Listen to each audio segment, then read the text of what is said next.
নবী সাল্লাল্লাহু আলাইহি ওয়াসাল্লাম বলেছেন, ইন্নাল্লাহ তাআলা, নিশ্চয় আল্লাহ রাব্বুল আলামিন, লা ইয়াত্তালিউ ফি লাইলাতিন নিসফি মিন শাবান, শাবান মাসের মধ্য রজনীতে আল্লাহ রাব্বুল আলামিন তার রহমতের দৃষ্টি প্রশস্ত করেন। সুবহানাল্লাহ। আল্লাহ পাক শবে বরাত মানে আমরা যেটা বুঝি প্রচলিত অর্থে, লাইলাতুন নিসফি মিন শাবান, শাবান মাসের মধ্য রজনী, যে 15 শাবানের এই যে রজনী, এই রাতে আল্লাহ রাব্বুল আলামিন তার সৃষ্টির দিকে তার রহমতের দৃষ্টিটা প্রশস্ত করে দেখেন, প্রশস্ত করেন, এবং ওয়াগফিরু লিজামিই খালকিহি, আল্লাহ পাক তার সমস্ত সৃষ্টিকে মাফ করে দেন। আল্লাহ পাক কি করেন? তার সমস্ত সৃষ্টিকে কি করেন? মাফ করে দেন। কথাটা ভালো করে বোঝেন।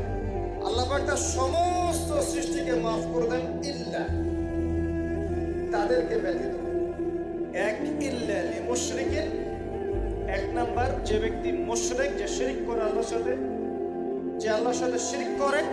আর দুই, মুশাহিদিন, যে ব্যক্তি অন্তরে মানুষের সাথে বিদ্বেষ পোষণ করে, হিংসা বিদ্বেষ মনে আছে এরকম ব্যক্তি, এবং মনের মধ্যে শিরক আছে, শিরকি আকীদা, মুশরিক, এই দুই শ্রেণীর মানুষ ছাড়া আল্লাহ পাক সমস্ত মানুষকে মাফ করবেন।